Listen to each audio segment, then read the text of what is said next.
After the wedding, on the way home, my husband and I were in a car accident, and the person who caused it fled. When I opened my eyes in the hospital, my world felt like it had collapsed. I was the only one who barely survived, but my husband wasn't so lucky. A few weeks later, the driver who caused the accident was caught. I thought everything was over until his final statement stopped. The name he mentioned left me frozen in shock. In that moment, I knew something had just collapsed. Welcome and thank you for being here. If this story touches your heart, please like and subscribe so you don't miss the next parts. Let us know where you're watching from in the comments. A small note, this is a work of fiction. Any names or places you recognize are purely coincidental, but we hope the meaning behind this story will stay with you. Now let's begin. The first thing I became aware of was the beeping, steady and mechanical somewhere above my head. Then the smell, antiseptic and recycled air. I tried to shift and pain answered from places I hadn't known could hurt. The ceiling was white and bare. I was in a hospital bed. My right hand felt wrong, heavy. I lifted it toward the light and saw it the ring. A simple gold band still on my finger, still catching the light the way it had the night before when Cole slid it into place and the whole room seemed to exhale. And just like that, the evening came back to me. Forsyth Park had never looked the way it did that October night. White lights through the ancient oaks, golden leaves falling across the pavilion, the kind of beautiful that makes you hold your breath. Joelle was waiting at the entrance. She smoothed the edge of my veil without being asked, her hands steadier than mine. "You ready?" she asked. "More than anything," I told her. My father was just beyond the entrance. Dorian Elspeth stood with his shoulders back, expression composed, contained giving nothing away. He offered me his arm, and I took it. But as the music swelled and every face turned toward us, his eyes weren't on me. They were fixed somewhere to the left of everything, as if a private storm was moving through him that he hadn't invited me into. I told myself it was the weight of the moment. I believed it because believing it was easier than the alternative. Then I saw Cole and the whole world narrowed to a single point. He was standing at the altar with his hands clasped loosely in front of him. The moment our eyes met, something in his face went completely still. Not the stillness of someone holding back, but of someone who had finally arrived. My chest tightened in a way that had nothing to do with the dress. Cole Beaumont had known me my entire life. Our mothers, Vera Voss and Adele Bancroft, had been best friends since college and had quietly hoped for years that their children might find each other. I lost my mother when I was 8. Adele never let me forget who Vera had been, kept her photograph on the mantel, said her name out loud in rooms where others had already gone quiet. It was the greatest kindness anyone ever showed me. Adele was in the front row at the altar, handkerchief pressed to each eye. Sutton sat beside her, Cole's father, broad and still in the way of a man whose steadiness is the most substantial thing in any room. His jaw was tight. His eyes were very bright. I understood that this was what moved him looked like. During our first dance, Cole pulled me close and dropped his voice. He told me that years ago, on a day I hadn't known he was there, he had visited my mother's grave. He had made her a promise that if I ever became his, he would spend every day making sure I knew I was safe, that I was chosen. I pressed my face against his shoulder and thought about Vera, about whether she could somehow know that the thing she had hoped for had come true. I chose to believe she did. The rest of the evening was warm and full and ended too soon. We said our goodbyes late when the park had gone cool and quiet, and Cole helped me into the car with the kind of easy care that felt like it had always been there. We drove east on Highway 80 toward the coast. The city lights fell away behind us. Cole reached across the center console without looking, and his hand found mine in the dark. I closed my eyes. I was completely peacefully there in that car on that road, with that man on the last perfect night of the life I had always known. I was still there when the headlights came. From the opposite lane, blinding white, far too wide, closing fast. The horn split the night open, long and terrible. And the world I had been living in ended in a single shattering second. I don't remember the impact itself. What I know of that night beyond the moment of impact, I pieced together slowly from what Joelle told me, from what Adele shared in the days that followed. From the investigators' reports I read later when I was steady enough to hold them. I was not conscious for most of it. What I am about to tell you is the shape of those hours, as I eventually came to understand them, not as I lived them. What I remember is the sound, a tearing, grinding roar that swallowed everything, and then a sensation like the floor dropping out from under the entire world. There was glass. There was a violent stillness that felt worse than the noise had. And then there was nothing at all. What happened in the minutes after, I would only piece together much later. The driver did not stop. I would learn this eventually through investigators and testimony and the slow, painful reconstruction of a night I hadn't been conscious for. Whoever was behind that wheel pulled away from the wreckage and disappeared into the dark of Highway 80, leaving behind only twisted metal and silence, and the two of us inside it. It was another motorist coming from the opposite direction who spotted the scene and called for help. Emergency services arrived within minutes. To everyone who responded that night, it looked exactly like what it was meant to look like, a terrible random accident on a dark coastal road. They had no way of knowing yet that it had been arranged. Sutton Beaumont received the call just before midnight. He and Adele had barely been home, an hour still warm from the reception, still carrying the glow of an evening that had felt by every measure like exactly what it was supposed to be. Adele told me later that she knew the moment the phone rang, not the details, not the words, but the feeling. That particular drop in the stomach that arrives before understanding does when the body grasps what the mind is still refusing. They were at Memorial Health University Medical Center before the hour was out. Dorian arrived sometime after, pale and contained, moving through the corridor with his hands in his pockets and his face arranged into something careful. He found a chair in the corner of the waiting room and sat in it and stayed there and didn't say much to anyone and didn't ask many questions. Adele told me this later, and I listened and filed it away in the part of my mind that was still too raw to look at directly. I don't know how long I was gone. Coming back was slow, like rising through deep water, the weight of it easing gradually light, finding me from somewhere far above. The beeping arrived first. Steady and mechanical, the same sound I would wake to again and again in the days that followed. Then the ceiling white and blank and completely without comfort. Then the pain which came all at once and knocked the breath straight out of me. I turned my head carefully. The room was dim. Tubes ran from my arm to a monitor beside the bed. The window showed a deep Georgia sky, that particular shade of blue that comes in the hours before dawn, when the night hasn't quite decided to end. And in the chair closest to me, her head tipped forward and her hands folded in her lap, was Joelle, asleep in the way people sleep when they have refused to go home. I tried to speak. What came out was barely a sound. It was enough. Joelle's head lifted immediately. Her eyes found mine, and two things crossed her face at exactly the same moment: relief and something else, something heavier, something she was trying very hard to hold back. She reached out and touched my arm with a gentleness that told me more than she meant it to. "Hey," she whispered, "I'm right here." I looked past her. Adele was standing near the window in the dress she had worn to the wedding, her arms wrapped tightly around herself. Sutton stood beside her, still and enormous, his back straight, his jaw set, his eyes on the floor. He looked like a man holding an enormous weight, completely motionless, because moving even an inch might bring the whole thing down. My father was in the corner, elbows on his knees, gaze somewhere the room couldn't reach. Something was sitting in the air of that room that had no name but was impossible to miss. "Cole," I said. Nobody moved, nobody answered. Joelle's hand tightened on my arm. "Cole."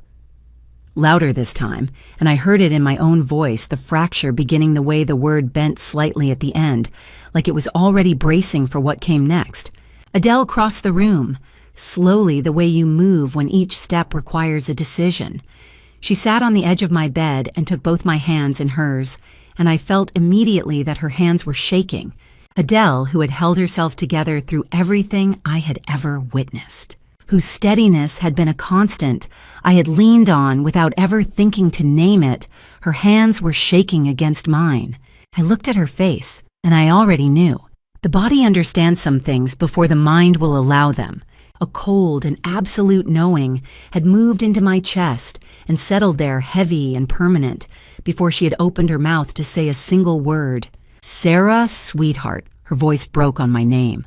"No," I said, quiet, flat, the most useless word I had ever spoken. Cole didn't make it sweetheart. The room stayed exactly as it was. The monitors kept their rhythm. The window held its dark. Sutton didn't move. My father didn't look up. Everything in that room remained perfectly, cruelly in place. I was the only thing in it that had completely come apart. Nobody tells you that grief is mostly just waiting. Waiting for the pain to shift into something you can breathe around. Waiting for the hours to pass.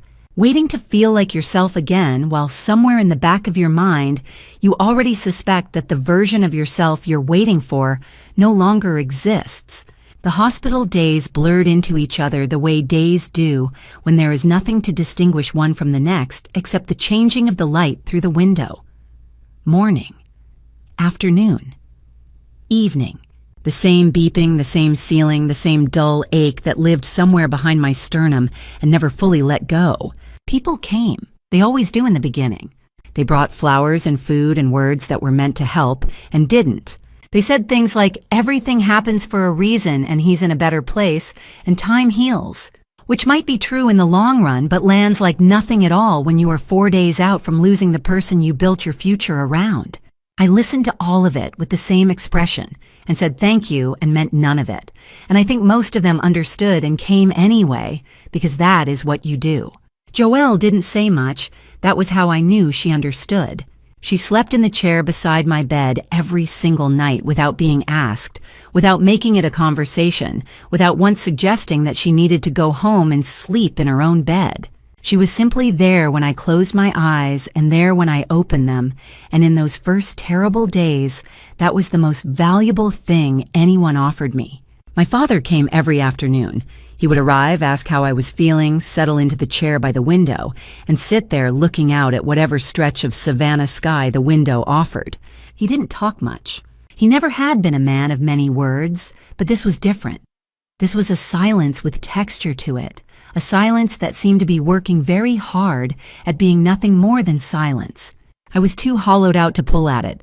I simply let him sit there and stare at his window and told myself that people grieve differently and that this was his way.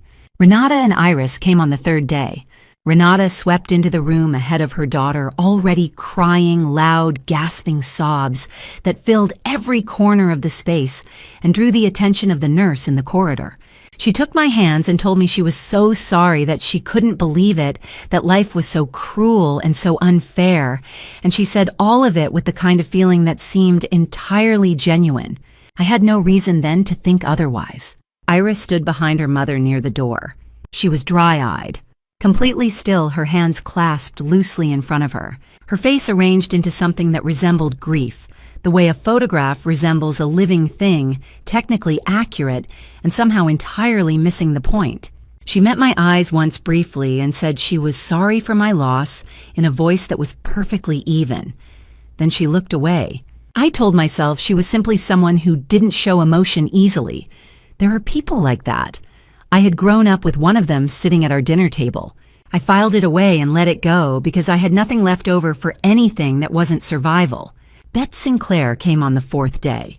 She had worked for our family since before I could remember, had packed my school lunches and ironed my father's shirts, and moved through our house with the quiet efficiency of someone who understood that the best service is the kind you don't notice.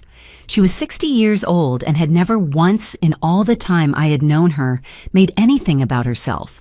She came into the room without ceremony, set a small bundle of sweet olive branches on the bedside table, the kind that grew along the back fence of the Elspeth property, the same ones my mother had loved, and sat down in the chair beside me. She took my hand in both of hers and held it. She didn't speak. She didn't offer explanations or comfort or philosophy. She simply held on with the steady grip of someone who has seen enough of life to know that sometimes holding on is the whole of what's needed. She stayed for 40 minutes. When she finally stood to leave, she paused at the door and looked back at me with an expression I didn't have the capacity to read, At the time, something weighted and careful, like a person carrying something fragile across a long distance and trying very hard not to let it show. Then Iris passed her in the doorway, leaving ahead of Renata, and I watched Bet's eyes follow my stepsister down the corridor. Whatever was in Bet's face in that moment was not grief. It was not sympathy. It was something older and quieter and considerably more serious, and it was gone the instant she turned back and gave me a small composed nod and walked away. I was too broken to examine it. I let it go. On the 6th night, long after visiting hours had ended and the corridor outside had gone quiet, I heard Sutton's voice through the gap in the door, low and deliberate, speaking to Adele in the way he spoke when he had already made up his mind about something and was simply informing her of the fact. "Something about this doesn't sit right," he said. "It hasn't from the beginning." I heard Adele ask him what he meant. He didn't answer her directly. What I heard instead, sometime in the deep quiet of 2 in the morning, was the sound of him stepping into the corridor and pressing the phone to his ear. "Silas," his voice was calm and absolute, "I need you in Savannah, tonight." He arrived on a Tuesday morning, 7 days after the wedding. I was sitting on the back porch of the Beaumont house on Bull Street when Sutton came to get me, still in yesterday's clothes, a cup of coffee gone cold on the railing beside me, watching the way the light moved through the old oak at the edge of the yard. I had been discharged from the hospital 2 days earlier and had come here because Adele asked me to, and because going back to the apartment Cole and I had been planning to share felt like something. I wasn't ready to survive yet. Sutton said there was someone he wanted me to meet. The man waiting in the front sitting room didn't look like much at first glance. Silas Becker was somewhere in his late 40s, lean and unhurried, with the kind of face that gave very little away, and eyes that were doing considerably more work than they appeared to be. He was dressed plainly. He stood when I walked in and shook my hand with a brevity that I appreciated. No lingering, no sympathy face, no careful adjustment of expression to signal that he understood this was difficult. He simply shook my hand and waited. Sutton explained who he was, a private investigator, someone he had worked with before and trusted completely, someone he had called because certain things about the night of the accident had not settled right with him, and he intended to find out why. I looked at Silas, then I looked at Sutton. "I want to be part of this," I said. Sutton started to say something measured and protective, the kind of thing people say when they are trying to spare you from something. I didn't let him finish. "He was my husband," I said. "Whatever happened on that road happened to me too. This is my fight as much as it is yours." There was a pause. Sutton looked at me for a long moment with an expression I couldn't entirely read. Then he nodded once, and that was the end of it. Silas walked us through what he had found so far. The truck that had struck our vehicle had been registered to accompany a freight logistics operation with an address in another state. When he had gone to verify the registration, he found that the company had been dissolved nearly 3 years prior. The paperwork filed at the time of dissolution was minimal and irregular. The whole thing had the shape of something built to be used once and then quietly disappeared. I asked questions. I asked about the filing state, about whether there were named officers on record, about how a deregistered company could still hold a valid vehicle registration. Silas answered each one directly and without condescension, which told me something about him. By the end of the briefing, I had filled 3 pages of a legal pad with notes in my own handwriting. That evening alone in the guest room, Adele had made up for me. I opened my laptop and began searching. Public business registration databases, state filing records, freight corridor maps for the southeastern seaboard. I was looking for any overlap, any connection between the dissolved company's registered state and the kind of route that would bring a truck onto Highway 80 on a Saturday night in October. I found nothing conclusive. The threads I pulled didn't lead anywhere I could follow on my own. But I wrote everything down anyway. Every dead end, every partial match, every question the search raised that I couldn't answer.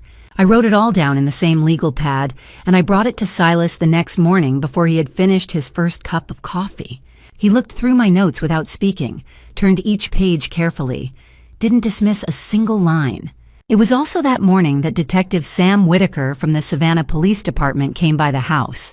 He was 40 years old, steady and precise in the way of someone who had learned to move carefully through rooms where people were grieving. He had been reviewing the crash site report and had found several details that didn't align with a standard roadway collision. The angle of impact, the speed indicated by the damage pattern, the absence of any braking evidence from the truck prior to contact. "We're treating this as an open investigation," he told Sutton in a tone that was professional, without being cold. "I want to be straightforward with you about where we are." I appreciated that he spoke to both of us. By the end of that second day, the shape of something was beginning to form, not clearly, not with any certainty, but with the particular weight of a thing that is real, even before you can prove it. Silas sat across from me at the kitchen table that evening and said it plainly. "This was not an accident," he said. "The evidence points to something deliberate, something arranged." The word arranged landed in the room and stayed there. I had been turning something over in my mind since the briefing the day before, a detail that had snagged somewhere and wouldn't let go. I thought about the route Cole and I had taken, Highway 80 East, toward Tybee Island. It wasn't the most direct road home from Forsyth Park. It was the scenic route, the one Cole always preferred, the one we had driven together a dozen times. Nobody outside our closest circle would have known we would take it that night. I looked at Silas across the table. "Planned by someone who knew our exact route," I said. He looked at me for a moment. Then he looked down at the legal pad of notes I had brought him that morning, still sitting open on the table between us. He did not dismiss what I had said. He picked up his pen and wrote something down.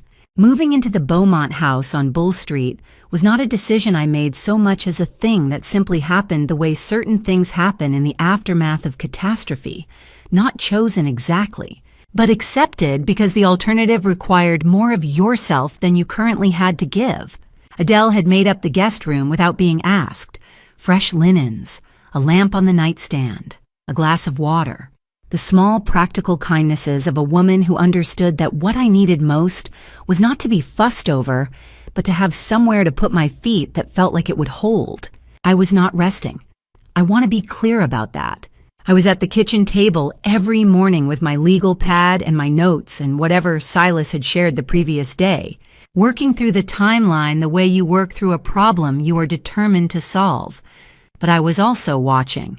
Silas had told me that the person who arranged the crash knew our exact route that night.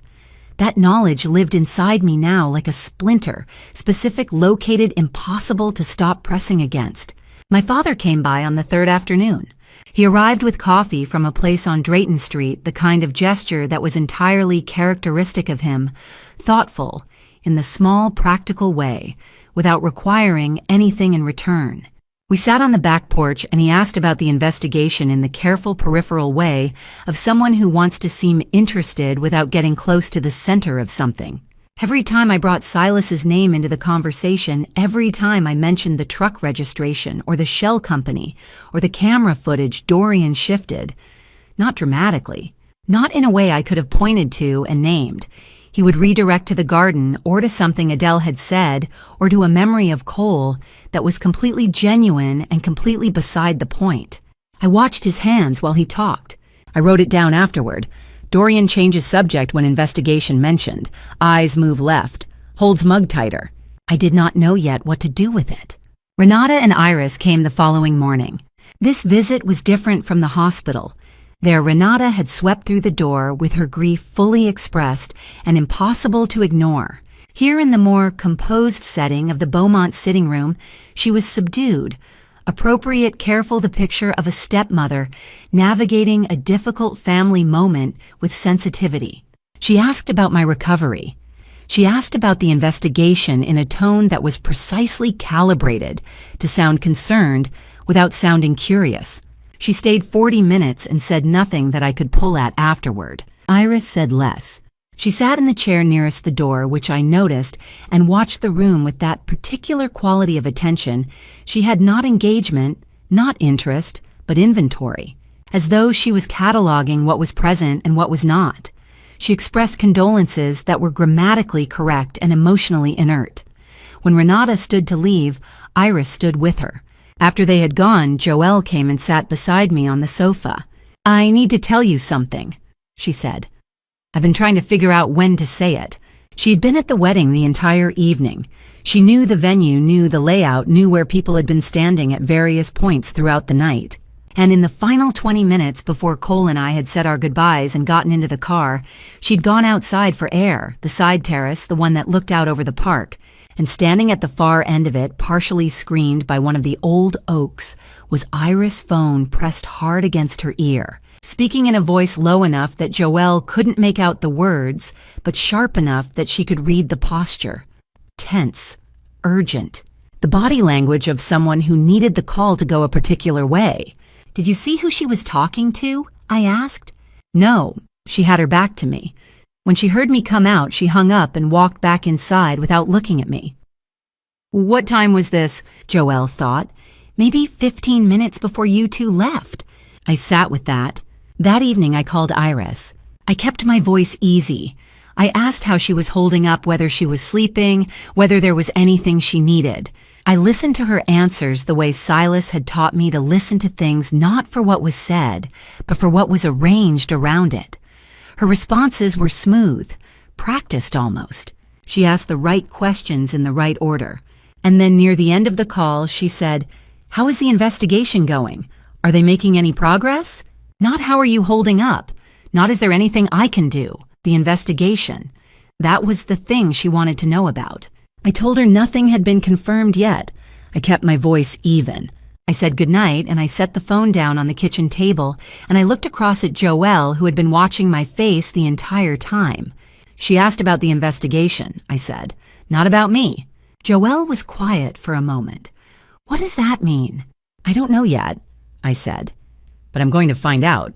Bet was in the kitchen doorway clearing a nearby tray. Joelle said Iris's name once more, repeating it for clarity, the way you do when you're thinking something through out loud, and I saw it. Bet's hands went still, not a flinch, not a reaction, just a complete instantaneous stillness that lasted no longer than 2 seconds before she resumed what she was doing and moved back toward the kitchen without a word. I noted it. I said nothing, but I filed it alongside everything else. The shifting eyes, the changed subjects, the phone call at the edge of the terrace, the question about the investigation that had come where a question about me should have been. The pile was getting heavier. I didn't know yet what it would become, but I was beginning to understand that the answer to what had happened on Highway 80 was not out there somewhere on a distant road or in a shell company filing or on a fragment of traffic camera footage. It was in this city. It was in these rooms. It was closer than I had let myself believe. The cameras on Highway 80 did not give us what we needed easily. They never do. Silas had requested access to the municipal traffic camera footage within hours of arriving in Savannah. What came back was not encouraging. The camera positioned closest to the crash site had been operating at reduced capacity that night, a maintenance issue that had been logged but not yet repaired, which meant the footage from that particular angle was grainy and fragmented, the kind of image where shapes were visible, but details dissolved into noise the moment you tried to isolate them. The truck was there. You could see the mass of it, the general outline. The plates were not readable. He told us this on the third morning, sitting at the kitchen table on Bull Street with his laptop open and his expression carefully neutral. I watched him scroll through frame after frame of gray, degraded footage and felt the particular frustration of being very close to something and completely unable to reach it. "What about the other cameras?" I asked. "There are intersections all the way back toward the city. If the truck came from downtown, it would have passed at least 4 or 5 of them." Silas looked at me. "That's exactly what I'm working on." It took 2 more days. The municipal cameras at the first 2 intersections west of the crash site had captured the truck passing through, but again at angles and distances that made the plates unreadable. Silas pulled every frame, enhanced what could be enhanced, and came up against the same wall each time. The truck had been chosen deliberately, I realized later, an older model without the reflective plate coating that newer vehicles carry on a route where the lighting was worst. Whoever had arranged this had thought carefully about cameras. On the 5th day, Silas called Detective Whitaker. There was a gas station on the western edge of the Highway 80 corridor, a privately owned operation that sat back from the road at the junction where trucks coming from the industrial side of Savannah would logically pass through on their way east. The station had its own security system privately maintained, pointing at the fuel pumps and the entrance road. Whitaker had to go through the owner directly, badge in hand, to get access to the footage. The owner was cooperative but slow, and there were 3 hours of waiting while the right people made the right calls. I spent those 3 hours at the kitchen table going back through everything Silas had already shared with me: the shell company filings, the fragmented camera frames, the incident report from the crash site that Whitaker had quietly passed along. I was looking for anything I had missed the first time. Mostly I was keeping my hands busy so my mind didn't go somewhere darker. When Whitaker finally called with the gas station footage, Silas drove to the station himself to review it on site. He came back 2 hours later and set his laptop on the table without a word, turned it toward me, and pressed play. The image was cleaner than anything we had seen so far. Not perfect. The station's cameras were aging, and the timestamp burned into the corner of the frame made the image harder to read, but clear enough. A heavy truck moving slowly past the station entrance heading east, and in the cab, visible for approximately 4 seconds through the side window, as the vehicle turned slightly toward the camera, a face. Male. Middle-aged. Heavy-set jaw, short hair, a particular way of holding his shoulders that suggested someone accustomed to long hours behind a wheel. Silas had already run the image through every database available to him before he walked back through the door. Nothing had come back from the standard searches, no match in any system he had direct access to, which was where it stopped for a private investigator working alone. It did not stop for Sutton Beaumont. Sutton had built Beaumont Enterprises over 30 years, which meant he had 30 years of employee records, contractor files, and personnel documentation sitting in archives that his office manager could access by the end of a phone call. He made that call while Silas and I were still sitting at the table. 20 minutes later, his assistant sent through a folder of scanned records from a logistics contractor the company had used briefly 4 years prior. I was the one who opened the folder. I went through the employee photographs one by one, slowly holding each one up against the still frame Silas had captured from the gas station footage. Most of them were clearly wrong. Wrong age, wrong build, wrong everything. I set them aside one at a time. I was on the 11th photograph when I stopped. I set it down on the table beside the laptop screen and looked between the two images for a long moment without speaking. "Silas," I said. He leaned over, looked at the photograph, looked at the screen, said nothing for several seconds. The name printed beneath the photograph was Hank Grover, 42 years old, former freight driver employed by the logistics contractor for 14 months before being let go, following a cargo incident that had resulted in a formal dispute with Beaumont Enterprises. According to the file, the dispute had not been resolved to his satisfaction. According to a note added by the HR manager at the time, he had made his feelings about the outcome known in terms that were sufficiently concerning to warrant documentation. He had known the company. He had known the name. And someone had known that about him and had found him and had used it. Silas cross-referenced the name against a current address database and came back with a rental listing on Wheaton Street registered 8 months ago, 12 minutes from where we were sitting. I was already reaching for my jacket. Silas and Whitaker arrived ahead of us. By the time Sutton and I reached Wheaton Street, they were standing in the open doorway of the apartment with the particular stillness of people who have found what they came for and discovered it is already gone. The room was empty, stripped in haste but stripped thoroughly. Bare, mattress-open drawers, a coffee mug half-rinsed in the sink that Whitaker said was still faintly warm.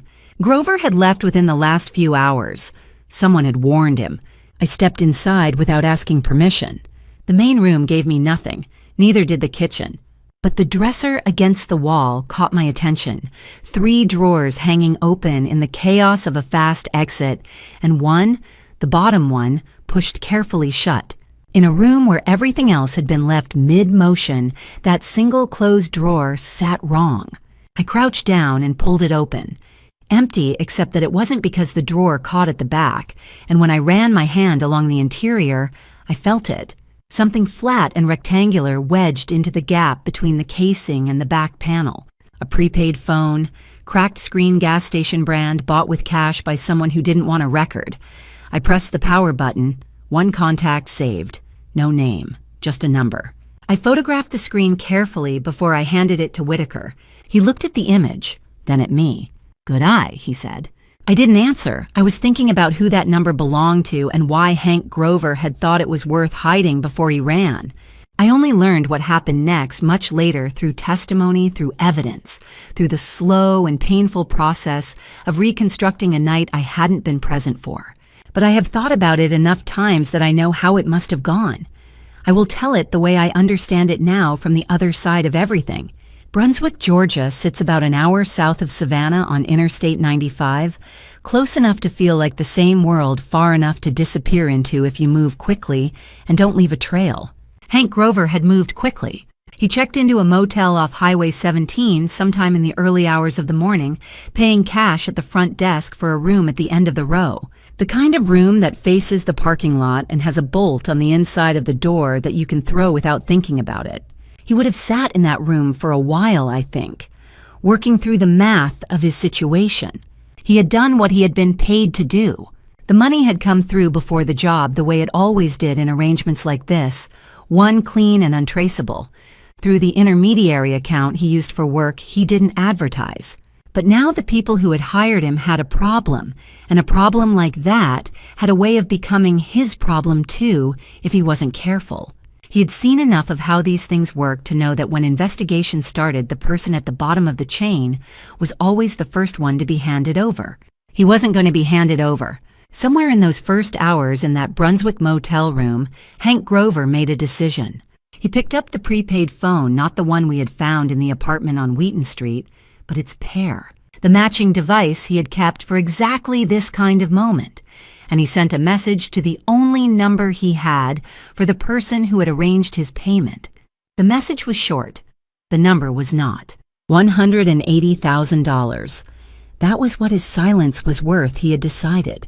Transferred within 72 hours to an account he would specify, or he would walk into the nearest police station and tell them everything he knew, which was considerably more than the people on the other end of that message would be comfortable with. Then he set the phone down and waited. Iris read the message in her bedroom. I know this because she told investigators later in the flat, composed voice she used for everything, that she had been awake when it came through that she had not been sleeping well since the wedding, which was the closest she came in any of those sessions to acknowledging that what she had done had weight to it. She read the number twice. Then she walked down the hall to her mother's room and showed Renata the screen without saying anything.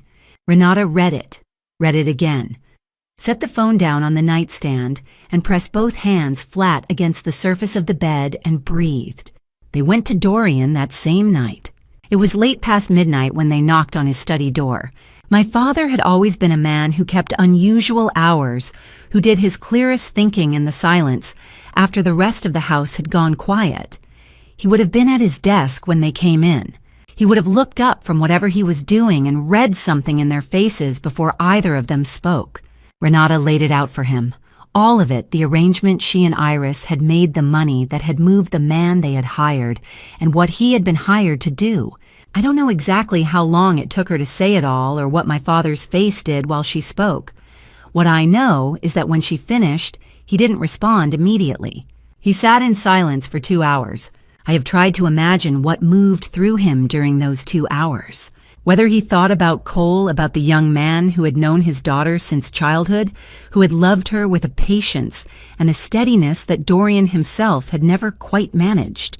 Whether he thought about the wedding, about walking Sarah down that aisle with his eyes fixed on some middle distance, while his wife and stepdaughter's plan was already in motion around him. Whether he thought about Vera, about the woman he had once loved enough to build a life with, whose daughter was now lying in a hospital bed because of what sat in this room. I don't know what he thought about. I only know what he chose. Renata pressed him eventually. She was practical in the way that people are practical when they are afraid, laying out the consequences in clear sequential order. If the Beaumonts found out the business arrangement that had kept them solvent for the past 3 years would end immediately. The house in Ardsley Park, mortgaged against projections that depended on that arrangement, would follow. Everything they had built in the years since Dorian's own finances had quietly begun to fail. Everything that Renata had worked to hold together and present as stability would come apart inside of a month. She didn't have to say the rest of it. The rest of it was obvious. Dorian looked down at his own hands on the desk in front of him. I think about those hands sometimes. The same hands that had lifted me out of my crib when I was 3 days old, that had held mine crossing streets when I was small, that had straightened my collar before school photographs. Hands that knew exactly what they were choosing not to do. He made his choice in silence the way cowards always do. The next morning his name lit up on my phone just after 9 o'clock. I answered on the second ring.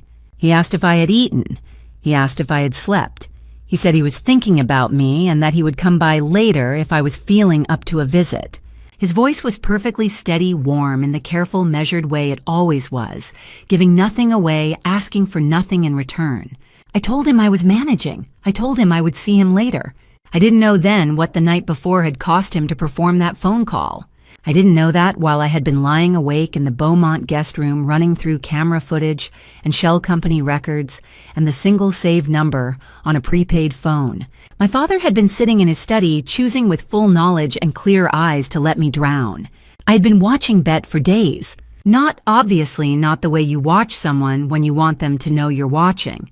The quiet way. The way I had learned to observe things since the night on Highway 80 had taught me that the most important information rarely announces itself. Bet moved through the Beaumont house with her usual efficiency, arriving each morning, working through her routines, leaving in the early afternoon without fanfare. But I had cataloged every moment since the tea things, the stillness of her hands, when Joelle said Iris's name, the careful way she had composed herself before turning back to face the room, the small and deliberate nod she had given me before walking away. Bet Sinclair knew something, and she had been carrying it alone for long enough. I chose a Tuesday afternoon when the house was quiet and Adele had gone to an appointment and Sutton was on calls in his office. I found Bet in the kitchen working through a methodical cleaning of the lower cabinets, the kind of task that takes time and keeps the hands busy. I pulled out a chair at the kitchen table and sat down and didn't pretend I was there for any other reason. "Tell me about my mother," I said. Bet looked up from the cabinet. She held my gaze for a moment, reading something in my face, and then she sat back on her heels and was quiet for a little while. "What would you like to know?" she asked carefully. "What the house was like after she passed," I said. "What it felt like in those first years. What changed when my father remarried." I kept my voice even and unhurried. I was not asking about Iris. I was not asking about the night of the wedding or the investigation or any of the things that might cause her to close. I was asking about Vera, which was the door I had decided was most likely to open. It worked, but slowly. The way truth usually does when someone has been holding it for a long time, not all at once, but in increments, each one slightly larger than the last. Bet told me about the year after my mother passed, how the house on Ardsley Park had gone quiet in a way that had nothing to do with noise, a quality of absence that settled into the rooms and didn't lift. How my father had moved through those months like a man fulfilling obligations, doing what was required and nothing more. How I had been 8 years old and had sometimes stood in the doorway of my mother's old study as if I was waiting for something that was never going to come back. She told me that when Renata arrived, things changed. Not badly at first. There was energy again, activity, the sound of someone actively occupying a space. But certain things disappeared. Quietly, without ceremony. My mother's books were boxed and moved to the garage. Her small writing desk was replaced. Her garden in the side yard, the one she had planted herself with sweet olive and Confederate jasmine, and a climbing rose she had brought as a cutting from her own mother's house, was dug up and replanted with something low maintenance and generic. And then Bet reached up to the highest shelf of the cabinet she had been cleaning behind a row of rarely used serving dishes and brought down a small wooden box. She set it on the table between us. It was about the size of a shoebox made of dark-stained cedar with a simple brass clasp on the front. Unremarkable to look at. She opened the clasp and turned it toward me without speaking. Inside, a folded silk scarf in pale green, the color my mother had always favored. 3 photographs, loose edges, slightly worn. A small glass bottle of perfume, nearly empty. A handwritten recipe card in Vera's distinctive slanted script, her mother's pound cake, the one she made every Christmas. And at the bottom, beneath everything else, a flat envelope sealed with tape that had yellowed slightly with age. I looked at the box for a long moment without touching anything. Renata told me to throw it away. Bet said quietly, "The year after the wedding." She was reorganizing the house. She said there was no reason to hold on to things that no longer served a purpose. She paused. I told her I had taken care of it. She had not taken care of it. She had brought it here instead to the Beaumont house and put it on a high shelf behind the serving dishes, where it had waited for however long it took for the right moment to arrive. I reached into the box and picked up one of the photographs. My mother, maybe 30 years old, laughing at something outside the frame. The light was summer light. She looked entirely like herself. I held it for a long time. What brought me back to the room was the sound of Silas's voice from the hallway, measured and deliberate, the way it always was when something had resolved into certainty. He appeared in the kitchen doorway with his laptop under one arm and a printed page in his hand. And he looked between Bet and me with an expression that said he would explain himself as soon as I was ready.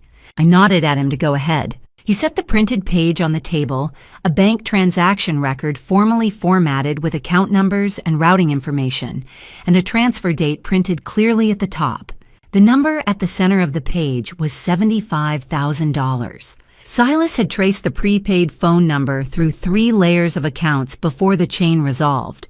The money had originated in an account registered under the name Renata Harlow, not a business account, a personal one opened at a small credit union on the south side of Savannah. From there, it had moved to an intermediary account in Brunswick, Georgia, where it had sat for 4 days before being withdrawn in portions that kept each transaction below the reporting threshold. The transfer had been initiated 3 weeks before the wedding. Sutton came in from the hallway as Silas was finishing. He picked up the printed page and read it through once. Then he read it again. The room was very quiet. He set the page down on the table and looked up slowly. When his eyes found the name at the top of the transfer record, something in his face went absolutely still. "Brunswick," he said. I was already on my feet. That's where Hank Grover went. The word hung in the room for exactly 3 seconds before I said what everyone already knew I was going to say. "I want to go with them." Silas set his jacket down on the back of the chair. Whitaker, who had come over within the hour after Silas called him with the bank record, looked at me with the measured patience of someone who had navigated this particular conversation before the conversation where the person most affected by a situation insists on being present for the part where something is finally done about it. "I understand why you want to," Whitaker said, "but I can't allow it." I had expected this. I had a response prepared. He arranged what happened to my husband, to me. I have been working this investigation alongside Silas for 2 weeks. I found the phone in that apartment. I matched the photograph that gave us his name. I have more than earned the right to be in that room when you find him. Whitaker listened to all of it without interrupting, which I respected. Then he explained in the same measured tone that Georgia law was unambiguous on this point. A victim or interested party could not be present at an active arrest and could not be in the room during a formal interrogation. It wasn't a matter of what I had earned or what I deserved. It was a matter of what would hold up in court when this went to trial, which it would, and which required that every step between here and there be done correctly. A defense attorney would need only one procedural irregularity to complicate everything they had built. I knew he was right. I hated that he was right. "Then I want your word," I said. "Both of you. The moment you're back, you tell me everything. Not a summary. Not what you think I need to hear. Everything."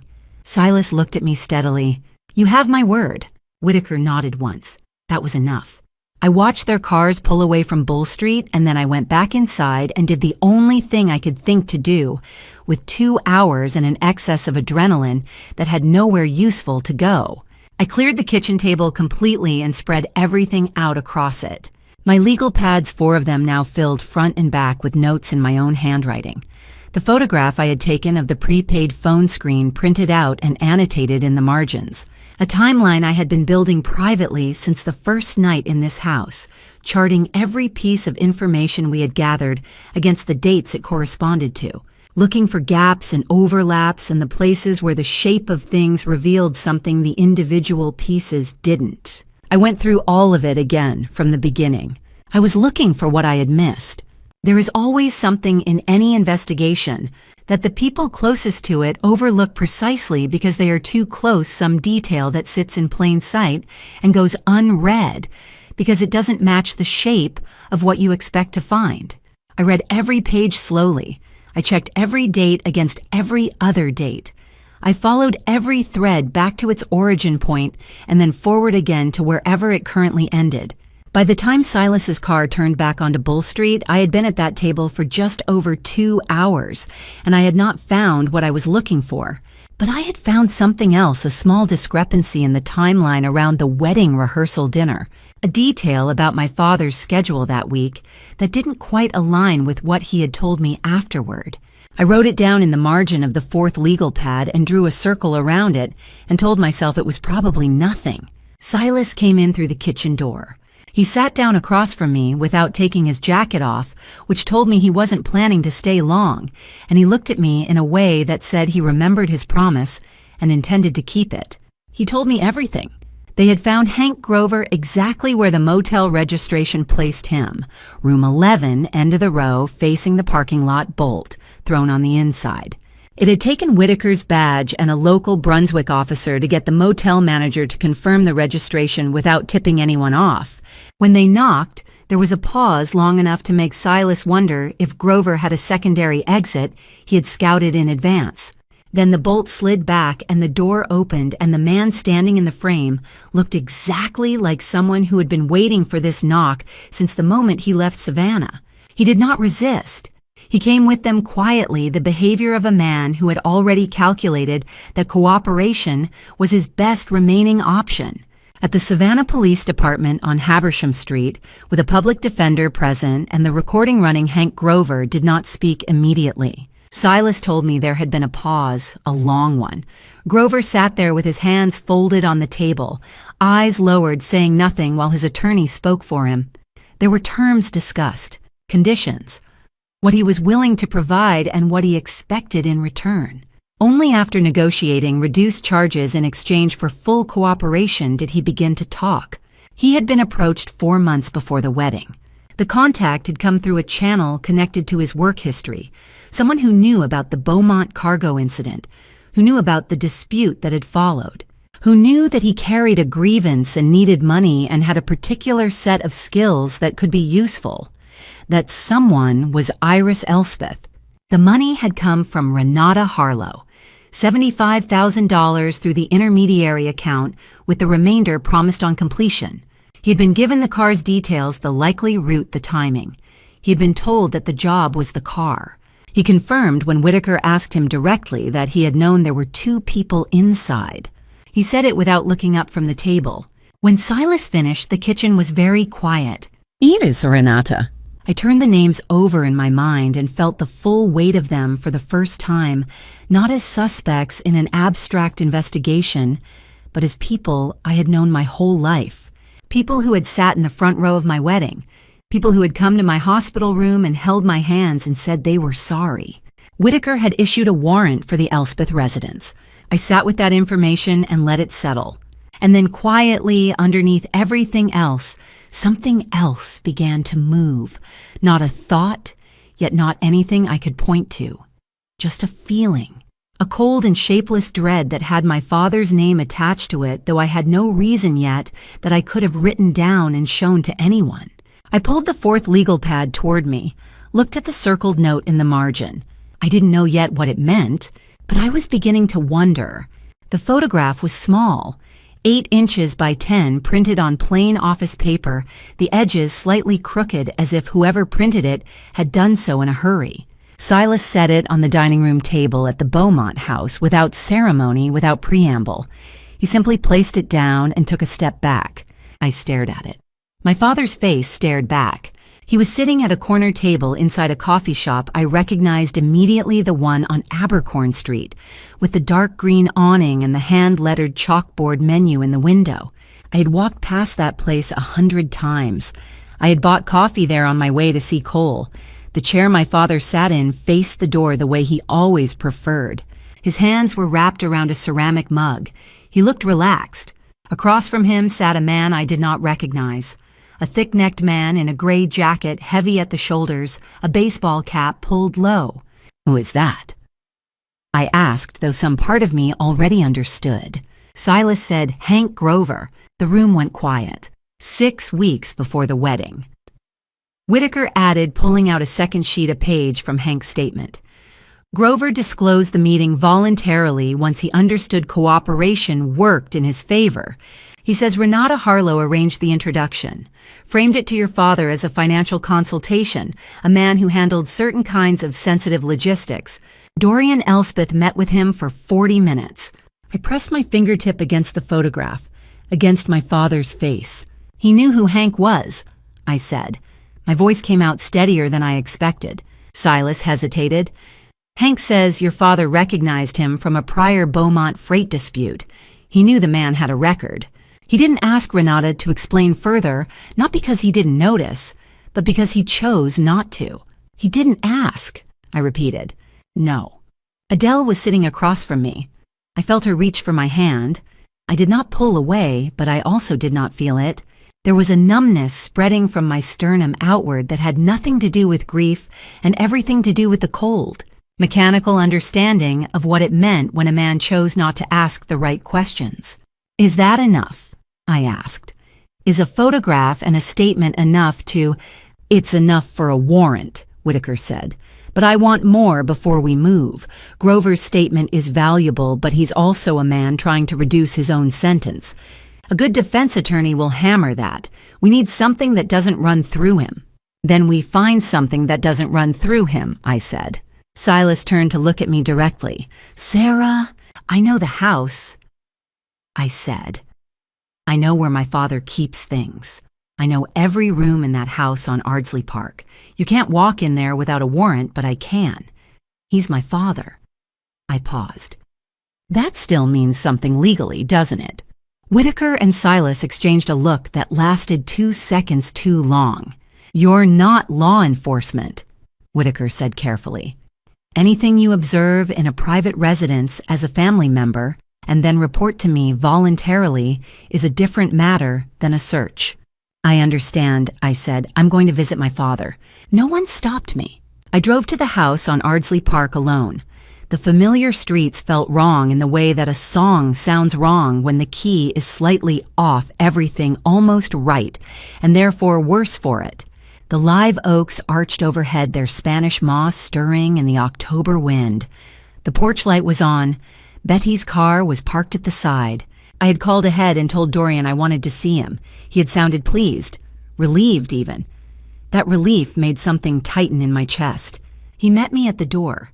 He looked tired in a way he was trying to hide the careful stillness of a man managing his face. We sat in the living room for 20 minutes. He asked about the Beaumont house, asked whether Adele was taking care of me, asked with apparent sincerity whether Silas had made any progress. I answered each question, watching his hands, watching the way his eyes moved when I said Silas's name. Dorian, I said, and the use of his first name made him blink. Did you ever meet anyone Renata brought into the house? Anyone connected to outside work? A pause, measured, precisely calibrated. Renata knows a lot of people, he said. I don't always keep track. He smiled, I smiled back. I'm going to use the study, I said. I left something here a few months ago, a folder of Vera's paperwork I was going through. The lie came easily, which surprised me. Of course, he said, take your time. The study smelled the way it always had, old leather and cedar, and the faint memory of pipe tobacco from a habit my father gave up before I was born. The bookshelves ran floor to ceiling on 3 walls. A globe on the corner of the desk that I had spun as a child, a brass desk lamp. The familiar sight of it all made my throat tighten in a way the photograph at the Beaumont house had not. I moved methodically, Not quickly. I could not afford to look hurried if he walked in. I checked the surface of the desk first. A date book. A legal pad with notes about a property tax appeal. A pen holder. Nothing. I checked the side drawer. Utility bills. A checkbook. A restaurant receipt. I checked the center drawer. Pens, a stapler, a small calculator. The bottom drawer stuck slightly the way it always had in humid weather. I eased it open. Manila folders. Old contracts. A leather-bound address book so worn the corners had softened into curves. I almost missed it. Tucked beneath the address book, folded once along its center, a small piece of paper. Plain white. Torn from a notepad. A handwritten phone number in my father's precise, narrow script. I knew that number. I had photographed it in Hank Grover's abandoned apartment on Wheaton Street 2 weeks ago. My hands did not shake. I do not know why. I stood very still for what felt like a long time, looking at the paper, understanding with perfect clarity what it meant. Then I took a photograph with my phone, replaced the paper exactly as I had found it, and closed the drawer. When I turned, Bet was standing in the doorway. She had a folded dish towel in her hands. She was not moving. She looked at me, then she looked at the desk. Then she looked back at me. She did not say a word, but in her expression, in the grief and relief and sorrow all tangled together, in the lines around her eyes, I read everything I needed to know. She had seen it before, she had known, and she had been waiting for someone to find it. The kitchen on Ardsley Park smelled the same as it always had. Dish soap and dried herbs, and something faintly sweet underneath the residue of 20 years of Sunday mornings, of pots left simmering too long, of birthday cakes made from my mother's handwritten recipes on index cards that Bet still kept rubber-banded together in the second drawer from the left. I had eaten breakfast at that table as a child. I had done homework there in the afternoons when the light came through the south-facing window in long yellow rectangles. I had sat there the morning after my mother's funeral and let Bet put a plate of toast in front of me without saying a word. I sat there now and Bet sat across from me, and the house around us was quiet. She folded her hands on the table the way she always did when she was about to say something she had decided could not be unsaid. I had seen that gesture my whole life. I had never understood until now what it cost her. "I want to start from the beginning," she said, "because it matters that you understand it happened slowly. It wasn't one thing. It was 100 small things, and by the time I understood what I was looking at, I was already in the middle of it." "Tell me," I said. And she did. "It began," she said, "with the money. Not long after Renata settled fully into the house, a year, maybe 14 months after my mother passed, Bet had started noticing the late nights. Renata was not a poor sleeper. She was a deliberate one. The lights in the downstairs office came on after midnight 2, sometimes 3 times a week. Not the overhead light, the lamp on the desk, the one with the low wattage bulb that threw a narrow circle of amber across the surface and left the rest of the room in shadow. The kind of light you use when you don't want anyone to know you're working. Bet had her own room off the back hallway. She had never been a heavy sleeper, she noticed.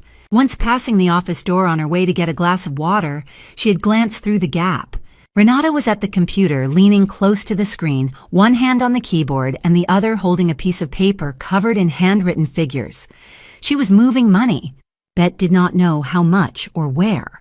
She only knew the expression on Renata's face, focused, unhurried, utterly without guilt, and she'd gone back to her room without the water and lain awake until morning. I told myself it was house accounts, Bet said, that Dorian had asked her to manage something. I was good at telling myself things like that. I didn't say anything. I let her keep going. The second thing was Iris. Bet had never warmed to Iris the way she had tried to, the way you try out of loyalty to a household to extend goodwill to the people who live inside it. Iris was not unkind to Bet exactly.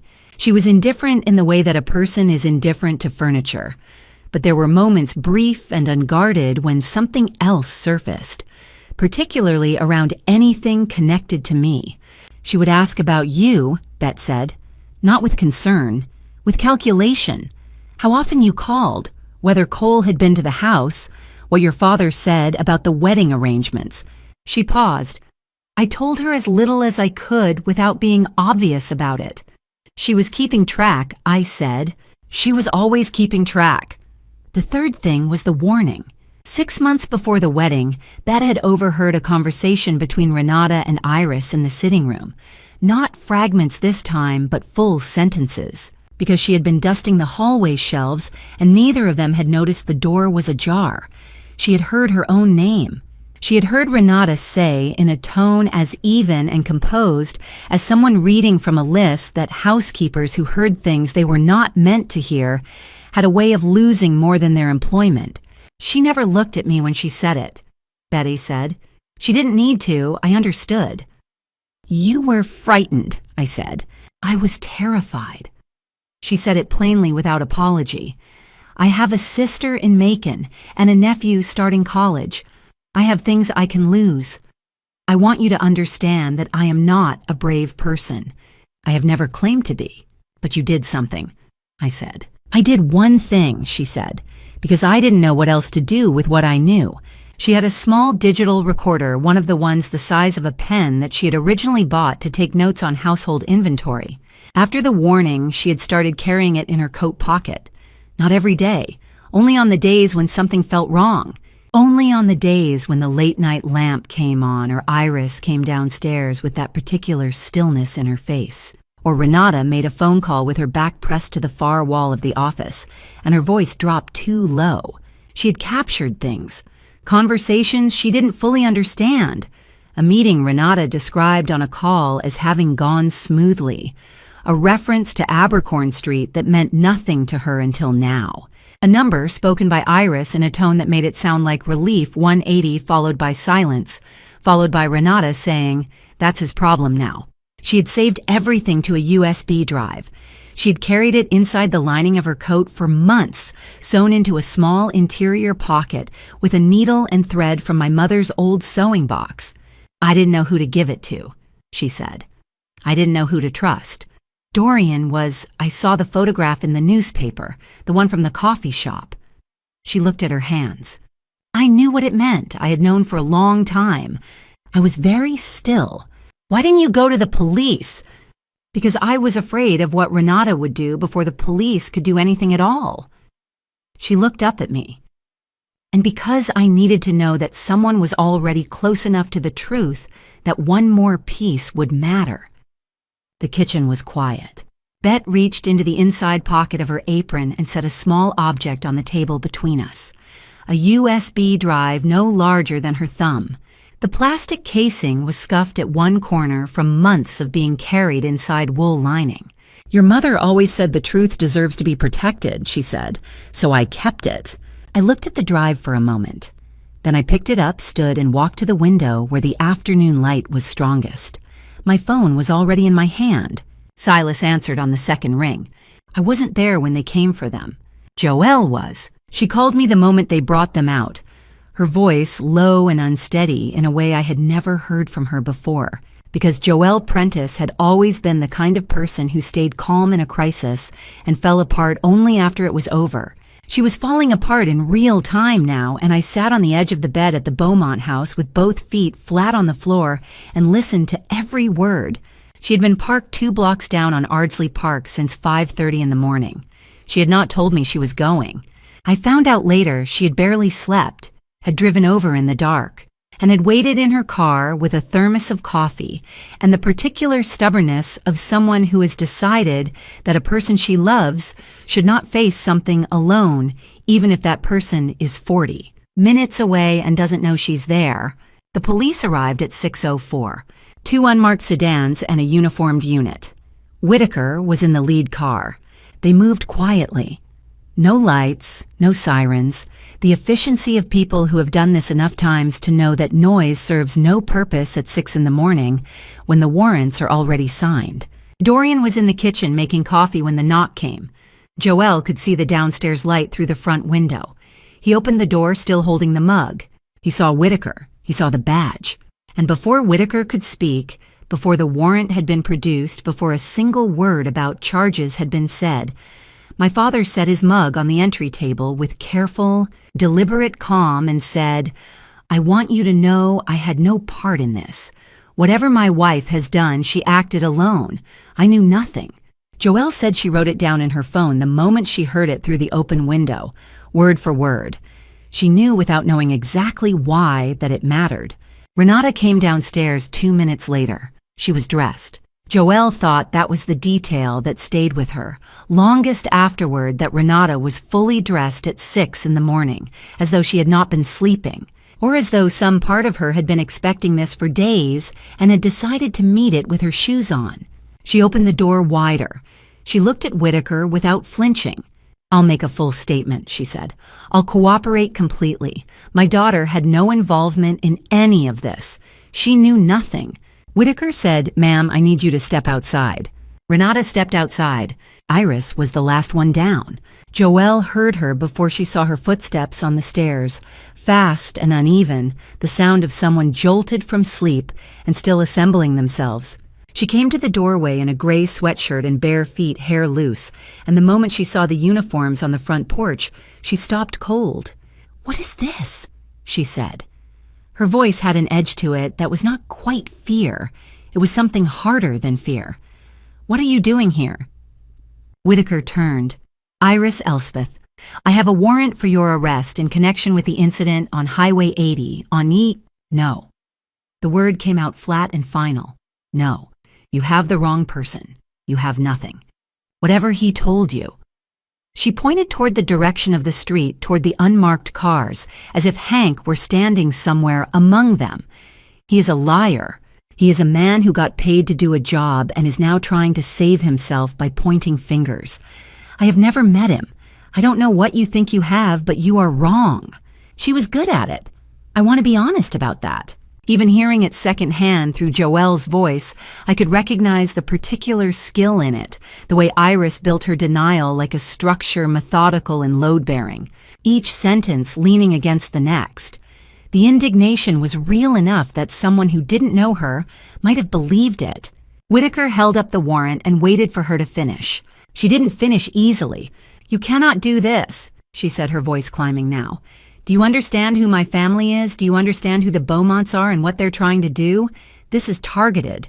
This is deliberate. Someone has constructed this because they want to take what is mine and make it look like justice." She turned to Dorian. "Tell them. Tell them right now." Dorian was looking at the floor. "Tell them, Dorian." Her voice broke on his name, not with grief, but with the sudden understanding that the person she had expected to stand beside her was not going to move. "Say something." He said nothing. Renata put a hand briefly on Iris's arm. Iris shook it off. The uniform stepped forward. Iris went rigid when the handcuffs clicked, jaw-tight eyes burning with something that had moved past anger into a place that looked almost like conviction, as if she genuinely believed, even now, that she was the one being wronged. They walked her to the car. At the curb, she stopped. Turned her head not toward me, she couldn't have known I was listening, but toward the direction of Bull Street, toward the house where Cole had grown up, toward the house where I was sitting on the edge of a bed with the phone pressed against my ear. Joelle was close enough to hear her. She said it quietly, almost to herself. It should have been mine. Not the house, not the Beaumont name, not justice. Cole. She meant Cole. Joelle stopped talking. I sat with the phone in my hand and the morning light beginning at the window, and I could not find a single word in my entire body that was equal to what I had just understood. The 3 weeks between the arrests and my meeting with Whitaker were the quietest I had known since the wedding, not peaceful, but suspended. The warrants had been served. The people responsible were in custody. The machinery of the law was moving slowly and without my involvement, and there was nothing for me to do but wait and prepare. 3 weeks is long enough to stop crying every morning. It is not long enough to stop asking why. I had spent those 3 weeks building something not grief, not anger, though both were still there, running beneath everything like water under ice. What I had built was a list. 14 questions written by hand on a legal pad, revised 4 times over 21 days until every word was load-bearing. I had asked Joelle to read it. She had read it without speaking, handed it back, and said only, "You sound like a lawyer." I told her I had learned from watching Norbert Quill. I called Detective Whitaker on a Tuesday morning. I told him I wanted a meeting, not an update, a meeting with time set aside in a room with a door. He paused for a moment and then said he could do Thursday at 2. I arrived at 10 minutes before 2. The conference room at Savannah PD smelled like recycled air and old coffee. Whitaker was already there, a manila folder open on the table in front of him. He gestured to the chair across from him. I sat down, placed my legal pad on the table, and uncapped my pen. He looked at the pad, then at me. Something in his expression shifted, not surprise exactly, but a recalibration. "You've been preparing," he said. "For 3 weeks," I said.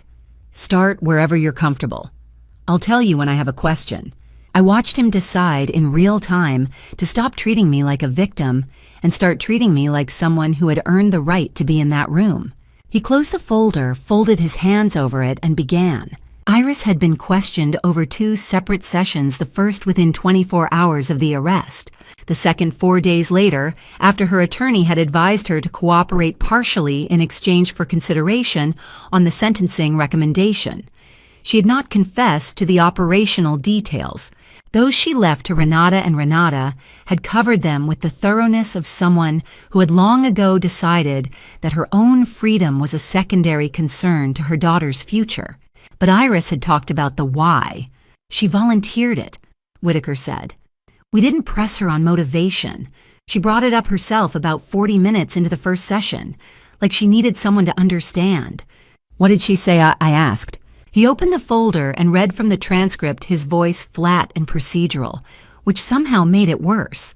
Iris had said she loved Cole Beaumont before the betrothal was ever formally announced.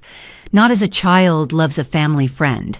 As a woman loves the one person she has decided with complete certainty is meant for her. She had watched the arrangement take shape over years, the quiet conversations between Adele Bancroft and her mother, Vera Voss, the way the two families moved toward each other with a slow, inevitable gravity, and she had told herself it would come undone, that Cole would see what she saw, that proximity and time would do what she could not say out loud. When the Beaumont family refused her not once, but consistently quietly, and with the particular politeness that is more final than any argument, something had shifted in her.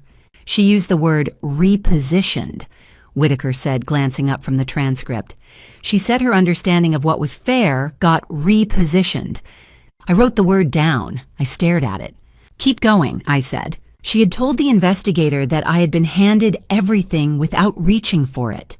The name, the connection, the company my mother had built. The man who had grown up beside me, who had made a promise at a grave that was never hers to claim.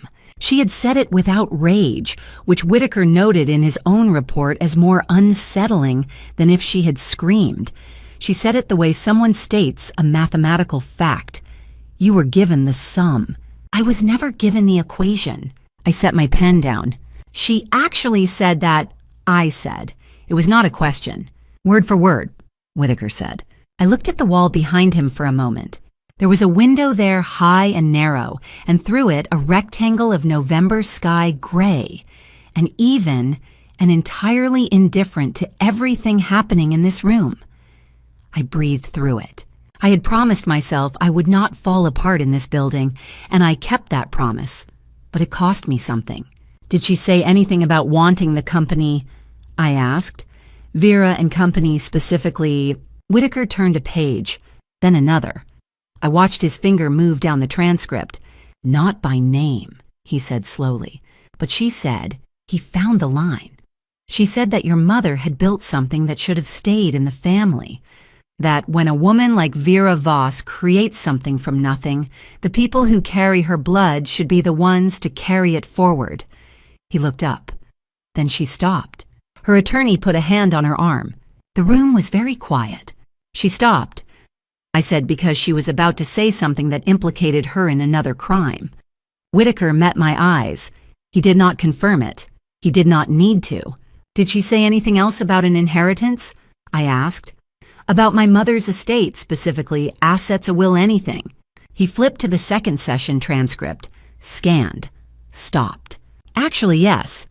He turned the folder to face me, pointing to a single highlighted line. She mentioned an inheritance. She said, and this is a direct quote, What was left to Sarah was never managed the way Vera intended. I read the line 3 times. Then I closed my legal pad, capped my pen, and stood.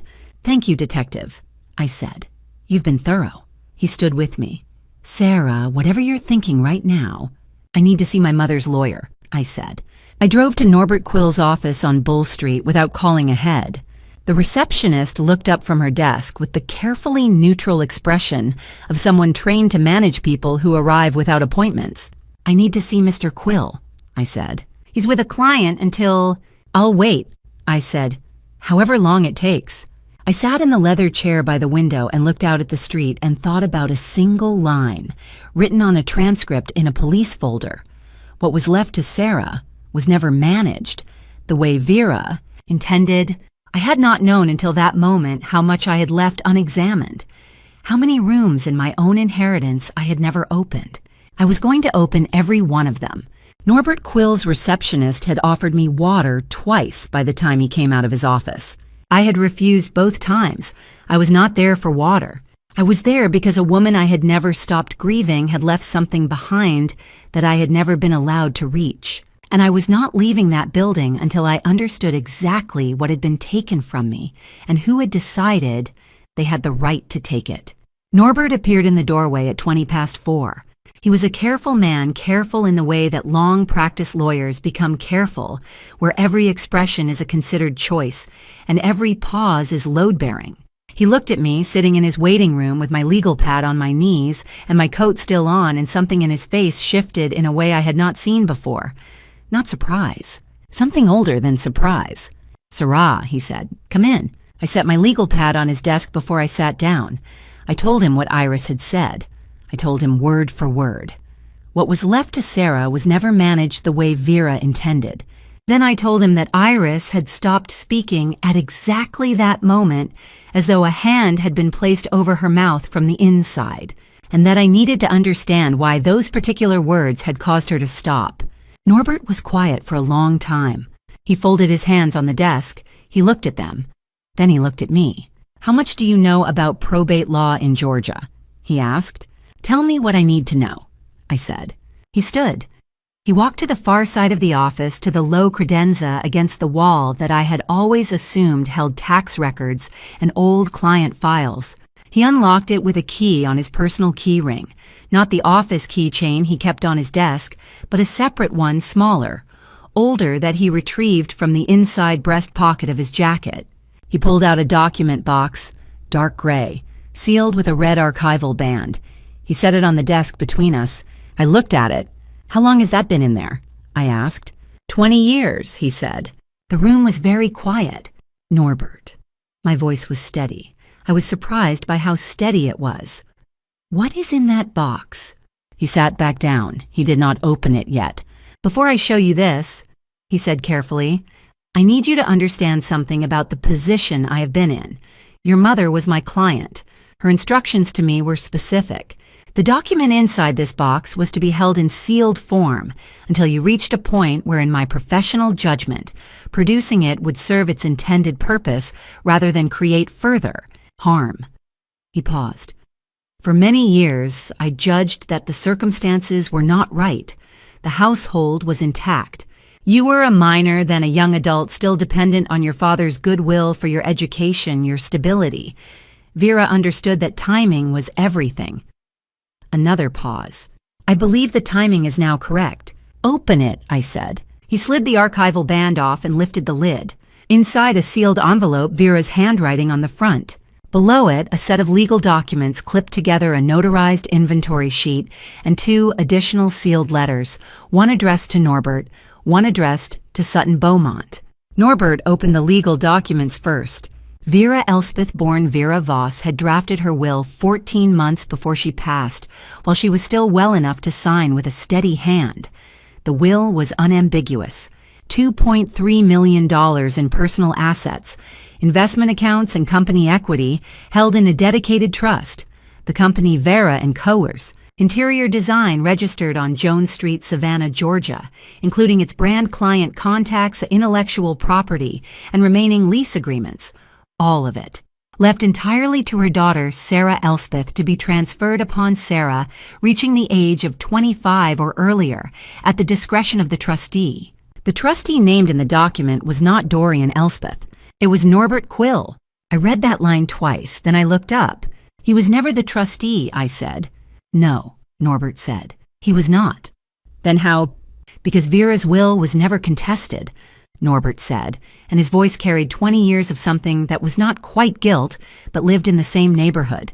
Your father filed a separate petition for guardianship of your estate as your surviving parent and legal guardian. It was granted. Routinely, courts generally defer to surviving parents for minor children. The guardianship gave him control over your personal assets as a minor. It was never meant to extend to the trust. But the trust had not been formally registered in probate at the time of filing, because Vera, at my advice, had structured it to avoid probate entirely. He folded his hands again. The problem was that your father's attorney at the time filed documents with the county that conflated the personal guardianship with oversight of the business assets. It was not technically legal, but it was never challenged, because no one knew to challenge it, except me. And you said nothing, I said. The words landed in the room like something dropped from a height. I was bound by attorney-client privilege to your mother's instructions, he said. And then by the judgment call I described. I am aware that is not a sufficient answer. I am giving it to you anyway. I stood up and walked to the window. The street below was ordinary, a delivery truck, a couple walking a dog, the late afternoon light going amber over the rooftops. The ordinary world continuing without any knowledge of what was being unraveled in this office.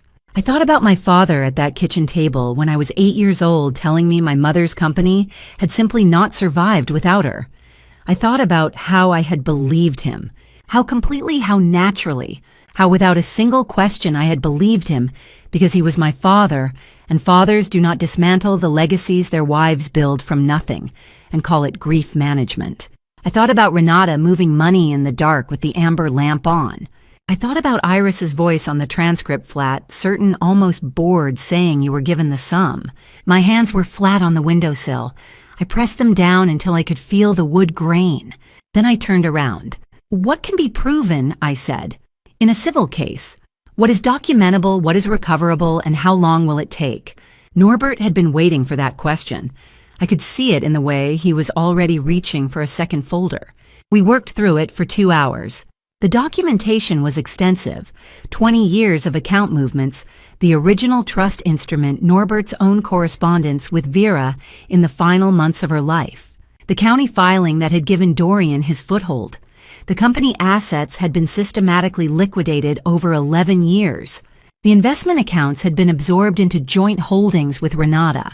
The Jones Street lease had been allowed to lapse when the company went dormant, and the building had been sold by a property management firm Dorian part-owned. All of it traceable, none of it legal. I asked questions until I ran out of them. Norbert answered each one. By the time I stood to leave, I had 4 pages of notes and a clarity I had not possessed that morning. Sutton was waiting in the parking lot. I had not called him. He was simply there, leaning against the hood of his car in the fading light, the way a man waits when he has been expecting something for a very long time. I walked up to him. I held up the photograph Norbert had allowed me to take a copy of the trust document, Vera's signature at the bottom, the date 14 months before she passed. You knew, I said. It was not an accusation, it was a recognition. Sutton looked at the document, then at me. His jaw was tight in the way of a man who has been carrying something for 2 decades and has finally set it down. Vera came to us, he said, 3 months before she passed. She told Adele and me everything, the will, the trust, Norbert, what she was afraid Dorian would do once she was gone. She asked us to watch, to make sure the truth reached you when you were ready for it. He paused. When we lost Cole, I understood that the time had come, that everything was connected. Since the day she passed, I said quietly. You've known since the day she passed. Yes. I stood there in the parking lot with my mother's signature in my hand and the sky going dark above the rooftops of Savannah, and I let myself feel for just a moment the full weight of what she had done. She had known she was running out of time. She had built a structure around the truth and placed the people she trusted most at every corner of it and told them to hold. They had held. For 20 years they had held. Then let's finish what she started, I said. Sutton looked at me for a long moment. Then he nodded once, and we walked to our cars in the dark. 20 years of truth finally in her hands. But knowing is only half of it. What comes next is the part that cannot be undone. If you're still with me, leave a comment and tell me what you think happens when it all finally reaches a courtroom. Quick note, the story ahead weaves in some fictional elements to tell it fully. If that's not for you, no pressure. But if you're staying, let's finish this together. The 6 months between the arrests and the trial were the longest of my life, and also, strangely, the most deliberate. I lived at the Beaumont house. I worked at the dining room table every morning with Norbert's files spread across half its length and a legal pad on the other half, learning the difference between a criminal proceeding and a civil claim, between what the state could prove and what I would have to prove separately. Adele brought me coffee I sometimes forgot to drink. Sutton sat with me some evenings and said very little, which was its own kind of sustenance. Joelle drove down from her apartment twice a month and slept on the pull-out sofa and reminded me by her simple presence that there was a life waiting on the other side of all of this, that the world had not contracted permanently to the dimensions of a courtroom. I was not fine. I want to be honest about that. There were nights when the weight of it pressed down with a specificity that general grief never had, not just the loss of Cole, but the understanding of how many hands had been involved in that loss, how many people who had sat at tables with me and looked me in the eye and known. Those nights I did not sleep. I sat by the window in the room Adele had given me and watched the oaks on Bull Street in the dark and reminded myself with quiet and deliberate intention that falling apart was a luxury I had not yet earned. The trial was set for late summer in Chatham County Courthouse on Wright Square. I arrived on the first morning 40 minutes early. The courthouse on Wright Square was a building I had passed 100 times without ever seeing it as something that would one day matter to me. That morning, I stood on the steps and looked at its columns and its pale stone face and understood that this was where 20 years of careful, quiet wrongdoing would either be named or escape naming. There was no middle ground inside those doors. Norbert was beside me. He adjusted his briefcase strap and said without looking at me, "Whatever happens in there, you have already done the hard part." The hard part, I said, is sitting 10 feet from my father for however long this takes. He had no answer for that, neither did I.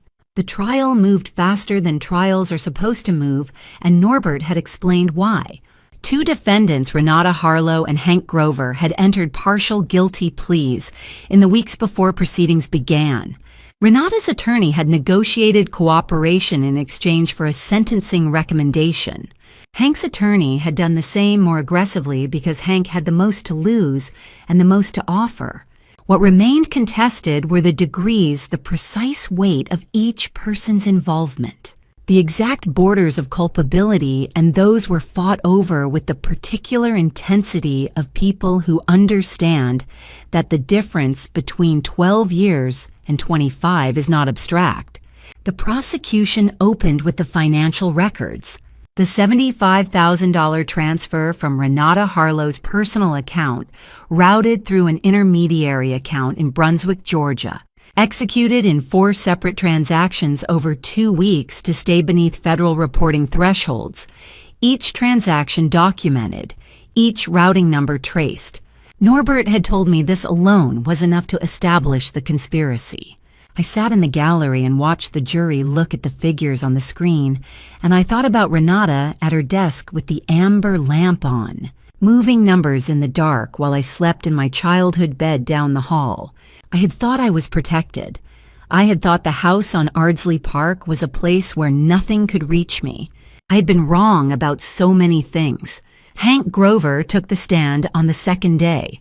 He was heavier than I had imagined him, broader at the shoulders, with the particular stillness of a man who's decided that his best remaining option is complete and unembellished honesty. He answered every question without elaboration and without deflection. He described the approach Iris had made through their prior connection.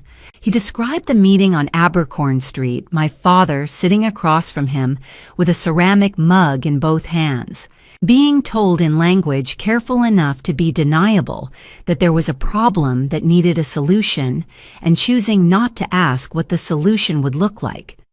He described Renata's wire transfer. He described Highway 80 and the sequence of events that followed with a flatness that made it worse somehow than if he had been emotional about it. I did not look away from him during his testimony. I needed to understand, not forgive, not excuse, but understand the full shape of what had been set in motion, every link in the chain. Every person who had made a choice that led to a car on a dark road and headlights in the wrong lane. When he stepped down, the courtroom was very quiet. The USB was presented on the third day. Norbert had spent weeks confirming its admissibility, working with Whitaker's team to establish the chain of custody, confirming that Bette Sinclair had made the recordings within a jurisdiction where single-party consent applied under Georgia law, ensuring the recordings could be authenticated. The defense had challenged it. The challenge had been overruled. The prosecutor played 2 segments. The first was 40 seconds long. Renata's voice low and precise, speaking on a phone call. She referenced the arrangement, referenced the timing, referenced a number 180, with the brisk certainty of someone confirming a business agreement. In the background, barely audible, Iris's voice said, "Make sure it's done before the ceremony." The jury did not move. The second segment was longer. Renata and Iris in the sitting room 3 weeks before the wedding.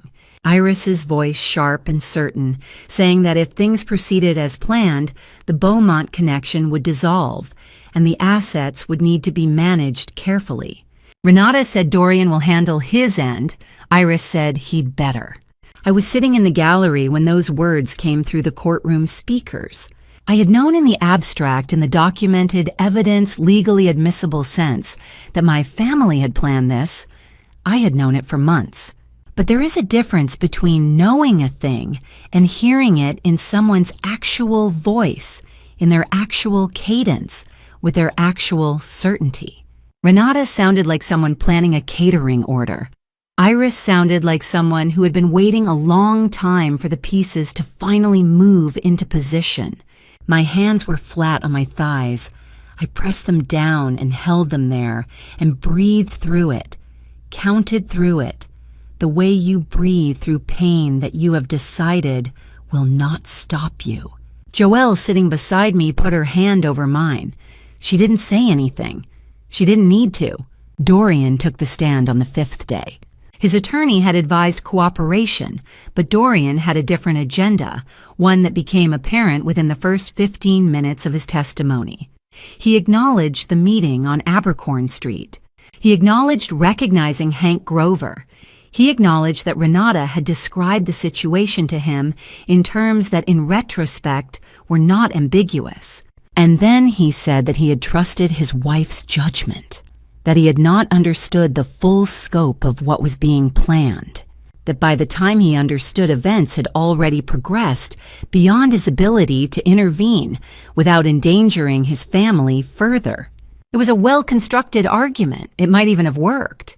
Except that the prosecution then presented the security footage from the Abercorn Street coffee shop, not just the still photographs Silas had found, but 7 minutes of footage showing Dorian and Hank Grover in conversation, Dorian leaning forward at the 2-minute mark, Hank sliding a piece of paper across the table, Dorian looking at it for a long moment before sliding it back. And then the prosecution read aloud the transcript of Dorian's unprompted statement on the morning of the arrests. "I want you to know I had no part in this. Whatever my wife has done, she acted alone. I knew nothing." The prosecutor looked up from the transcript. "Mr. Elspeth, She said, "You volunteered that denial before Detective Whitaker had spoken a single word about charges. Can you explain why an innocent man would feel the need to do that?" Dorian looked at his attorney. His attorney looked at the table. The jury looked at Dorian. In the gallery, I looked at my father, this man who had walked me down the aisle at Forsyth Park with his eyes somewhere else entirely, who had sat by hospital windows saying nothing, who had called me the morning after choosing to let me drown and asked if I had eaten enough, and I felt the last thread of something I had been holding on to for 28 years go quietly slack. I did not cry. I had promised myself I would not cry in that building. I kept the promise by understanding with perfect and final clarity that the grief I felt for my father was not for the man sitting in that witness stand. It was for the man I had believed existed. That man had never been real, and you cannot grieve what was never there. The verdicts came on a Thursday. Hank Grover, 30 years, Georgia State Prison. Iris Elspeth, 25 years. She received the sentence without visible reaction, standing straight chin level. She did not look at me. Renata Harlow, 20 years, in accordance with her cooperation agreement. Dorian Elspeth, 12 years, for accessory after the fact and obstruction of justice. I sat with each number as it was read. 30, 25, 20, 12. I had expected to feel something large, relief or satisfaction, or the particular exhaustion of a long thing finally ending. What I felt instead was quieter, something settling. The way a house sounds different after a storm has passed, not restored exactly, but stilled. They brought the defendants out through a side corridor. Dorian passed close to the gallery. He slowed slightly. He turned his head and looked at me, and in his eyes there was something that might have been regret or might have been the performance of regret. And I understood that I was no longer able to tell the difference, and that this too was something I would have to learn to carry. I looked straight ahead. Outside Wright Square was bright with summer light.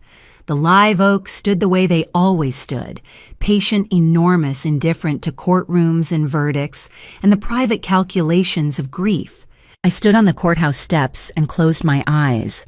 For the first time since the night on Highway 80, I breathed, a full breath from the bottom of my lungs with nothing held back. My mother had built something from nothing. Someone had tried to bury it, and I was still standing in the summer light, which meant that the work of finishing what she started could now begin. The weeks after the verdict were quiet in a way I hadn't expected. Not empty, just still. Like the city itself had exhaled and forgotten to breathe back in. I stayed at the Beaumont house. Adele made coffee every morning at 7 and left a cup on the counter without asking if I wanted it. Sutton read the paper at the kitchen table and didn't fill the silence with words. I was grateful for both of them in ways I didn't know how to say out loud. One afternoon, Adele sat across from me and told me about Vera. Not the Vera from the documents, not the name on the will or the company filing, the real one. She used to sketch on anything she could find, Adele said. Napkins, the back of envelopes. Once she drew an entire room layout on the inside of a paper grocery bag. She smiled at the table. She said if an idea was real enough, it didn't need good paper. I hadn't heard that before. I wrote it down after Adele left the room. That evening, she pressed something into my hand, a small brass key, worn smooth at the edges. A piece of white tape on the bow, the ink faded but still readable. Jones Street. She gave it to me the week before she died, Adele said. She told me to keep it until the right person was ready. I closed my hand around it. The next morning, I drove to Jones Street with Joelle and Bet. The building sat between a florist and a narrow alley. The sign above the door was gone, only the shadow of the letters remained pressed into the paint like a scar. I put the key in the lock. It turned on the first try. Inside, the air was thick and still. Furniture sat under white sheets. Dust covered everything, the desk, the shelves, the windowsills. But the Vera & Co. logo was still on the wall above the main workspace, painted directly onto the plaster.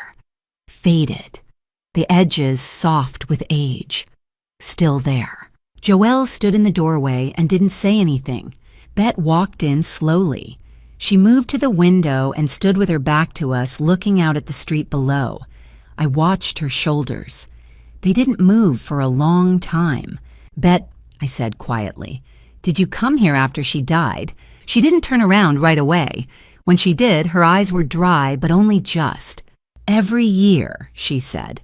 On her birthday. I brought lavender because she kept a bunch of it on her desk. She paused. I didn't want her to think she'd been forgotten. I looked at the windowsill. There was a small dried sprig there, pale and brittle. I hadn't noticed it when we walked in. I didn't say anything. I just looked at it for a moment, then moved to the main desk. Before I reached the two original employees, Patricia, who had handled project coordination, and Douglas, who managed client relations, I had spent 3 days making calls. Norbert gave me the names from Vera's original business filings. Patricia answered on the second ring. Douglas took a day to call back. Both of them said yes before I finished explaining. I found their contact information in Norbert's records and reached out the same week I got the key. They remembered Vera. They remembered the office. Patricia said she had driven past it twice a year for 20 years and never stopped because she hadn't known what to do with what she felt. Now she knew. I pulled open the main desk drawer. Inside a brown leather sketchbook, the cover warped slightly at the corners from age. I set it on the desk surface and opened it carefully. The early pages showed completed projects. Rooms I would never see, but could picture clearly from the drawings the way light entered a space where a person would naturally want to sit, what a room felt like before furniture ever arrived. Later pages showed ideas that had never been built. Precise, careful, a whole unlived vision drawn in blue ink and quiet pencil lines. I turned to the final page, Vera's handwriting, blue ink. Neat and unhurried, like she had known exactly what she wanted to say. For Sarah, when the time is right. I stood there for a moment. Then I turned to the last few pages again and noticed one was missing. Not fallen out, torn.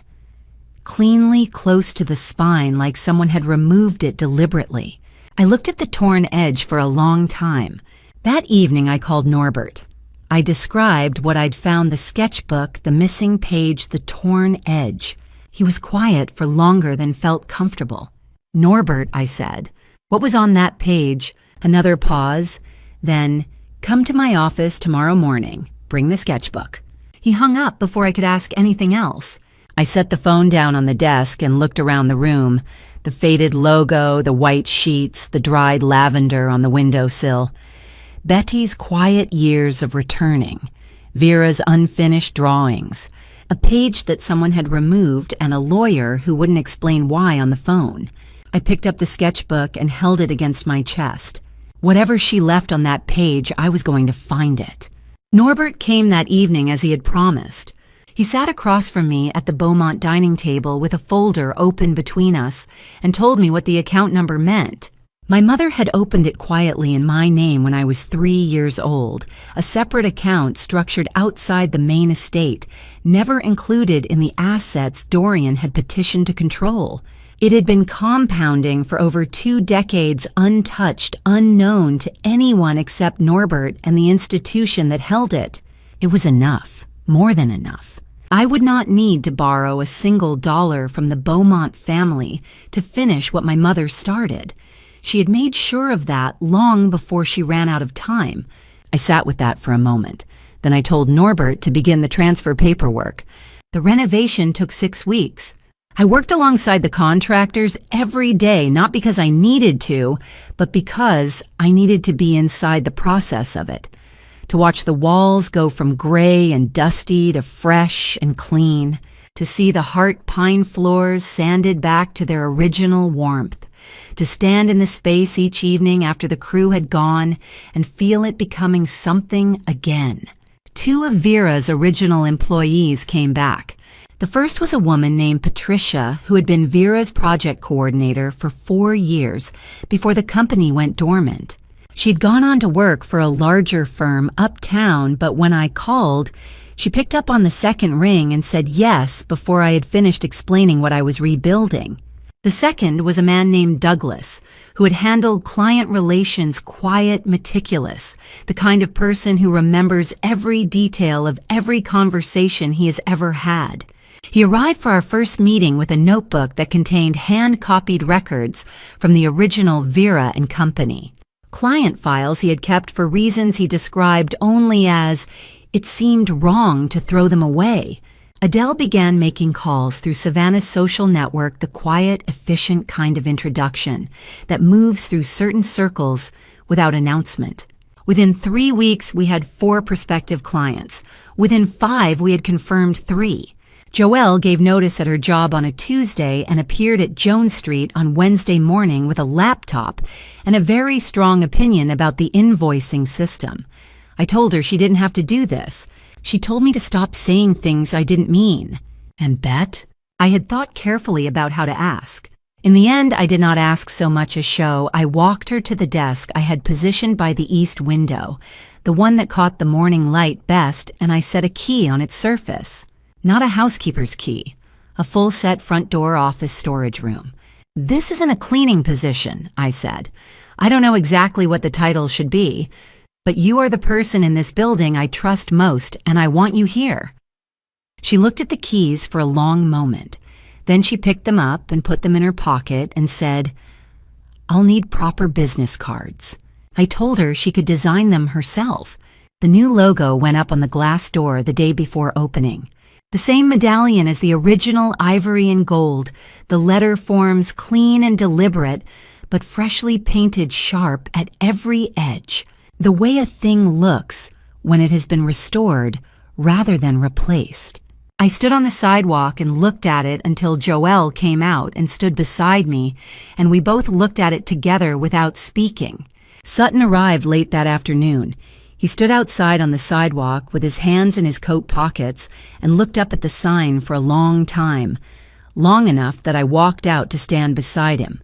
He said, without looking away from the sign, Vera would be proud of you, not because of the company. A pause. Because of who you chose to be. I did not answer immediately. I stood beside him in the October air and let the words settle the way good things settle, without rushing them, without diminishing them by responding too quickly. Thank you, I said finally, for holding on to this, for all of it. He nodded once. Then he went inside to say something to Adele, and I stayed on the sidewalk alone for a moment longer. It was Norbert who handed me the envelope, quietly near the end of the afternoon, while the others were arranging furniture and debating the placement of the front display shelving. He set it on the desk in front of me without explanation. My name on the front in handwriting I did not recognize, and then I looked more carefully and understood it was not unfamiliar, only younger than I had ever seen it. Cole's handwriting before it had fully settled into itself. Adele found it when she was clearing his study, Norbert said. He had asked her to hold it. She felt the time was right. He walked away and left me with it. I turned the envelope over in my hands twice before I opened it. The letter inside was 2 pages handwritten, dated 3 days before our wedding. Cole had known about the pressure Dorian was carrying, the debts, the financial dependence on the Beaumont family name, the way it had distorted every decision Dorian made. He had known, and he had not told me because he had not wanted me to carry it before the wedding. He had planned to tell me after. He had written down the steps he intended to take, specific, careful, already arranged, with Norbert and Sutton to help me reclaim Vera and Co. once we were home from the coast. He had known what my mother had left me. He had been ready to help me reach it. He had only run out of time. I folded the letter carefully and held it for a moment. Outside, I could hear Joelle arguing pleasantly with Douglas about the shelving. Bet's voice, low and certain, settling the question. The ordinary sounds of a room becoming a place where work gets done. I put the letter in the inside pocket of my jacket close. Then I went back to work. Opening day came on a pale winter morning in Savannah. I was at Jones Street by 7.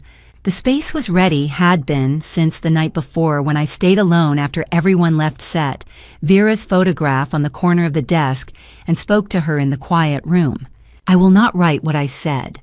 Some conversations belong only to the two people in them. Joelle arrived at 7:15 with coffee. Bet at 7:30 hung her coat, sat at her desk by the east window without ceremony, as though she had always been there, which in a way she had. Norbert stopped by before the guests arrived and handed me 2 envelopes. The first was from Renata. She did not ask for forgiveness.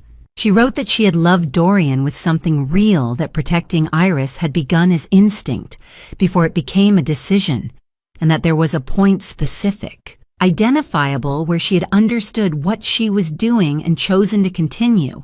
She wrote that Vera Voss was the only woman she had ever genuinely respected and feared. I folded the letter and placed it in the desk drawer. Some things need no response, only acknowledgement. The second was from Dorian. 1 paragraph, 1 sentence I read 3 times. Your mother's company was the only thing I was ever truly afraid of. I placed it beneath Renata's letter and closed the drawer. He had been afraid of what my mother built because he understood it was stronger than anything he could offer, that it would outlast him. It already had. Guests began arriving at 10. Adele's network came first, women who remembered Vera's name, who had watched the firm go quiet and never understood why. They moved through the restored space slowly, the way people move through something they recognize as worth their attention. Sutton and Adele stood in the far corner watching the room fill. I caught Sutton's eye once. He gave me a single nod. I gave him one back. Then the door opened one more time. An older woman, a Beaufort address on her card. She moved through the room until she reached me, then opened her bag and placed something on the desk between us, a folded piece of paper, its creases gone soft with age, a hand-drawn room layout in pencil, fireplace wall, window seat, measurements in the margin. At the bottom right corner, a signature I would have known anywhere. Vera Voss. She designed my sitting room, the woman said. Her very first commission. We never finished the window seat. She got ill before we could. I drove down from Beaufort this morning. She looked at me steadily. I thought perhaps the time had come to finish it. I looked at my mother's drawing. Yes, I said. I think it has. That afternoon, I drove to Forsyth Park alone. I had not been back since the wedding night. The fountain ran steady in the cold air. I walked to it the long way through the live oaks and stopped where Cole and I had taken our wedding photographs, the ones where he made me laugh just before the shutter opened. I placed a small flower on the stone ledge. I kept my promise, Cole, and I kept yours too. I have thought about what I would say if someone asked what I learned. The deepest betrayal does not come from enemies. It comes from the people seated at your table, the ones who know the specific shape of your trust and choose to use it against you. That kind of loss doesn't have a clean ending. It becomes something you carry differently over time. Real legacy is not money or a name. It is what a person chooses to do with their pain. My mother could have grown bitter. Instead, she built something carefully enough that it survived 20 years of people trying to erase it. God did not remove the storm. I want to be honest about that. But God made sure I was not alone inside it. Sutton, who held a key for 4 years. Adele, who kept a photograph and gave it to me at exactly the right moment. Bet, who kept faith with a locked room and a sprig of lavender every year. Joelle, who showed up every time without being asked. I do not believe those were coincidences. God does not work in coincidences. Justice does not return what was taken. It does something smaller and more important. It gives you permission to stop waiting and move forward. The people who stayed, who asked nothing, who simply showed up in the morning when the morning was hardest, were the inheritance no will could have written. The fountain ran steady in the winter air. The light came through the oaks the way it always does in this city, patient, golden, unhurried. I stood there a moment longer. Then I turned and walked back toward Jones Street. I thought I knew what family meant. I thought a shared name was enough to make someone safe. This is my family betrayal, and the most painful part is that I loved every single one of them before I understood what they had done. Don't be like me. Don't wait until the evidence is sitting in a desk drawer before you start asking questions. The people who smile at your wedding can be the same ones who arranged for you never to leave it. Family revenge will not give you back what you lost. I wanted it, but family revenge only hollows you out. What filled me instead was truth and the quiet work of building what my mother never got to finish. This is a family betrayal that started long before I was born. The lesson I carry is this: love should never ask you to stop seeing clearly. And God placed the right people around me before I ever knew I would need them. The only answer to family betrayal worth giving is becoming someone they underestimated. That is the only family revenge that ever lasts. Thank you for staying with me until the very end. If you were in my place, what would you have done? Leave a comment. I read every single one. If this story moved you, subscribe so you never miss what comes next. And if this style isn't for you, feel free to explore other videos on the channel. Something there will speak to you. Thanks for your time today. I'll see you again in the next story.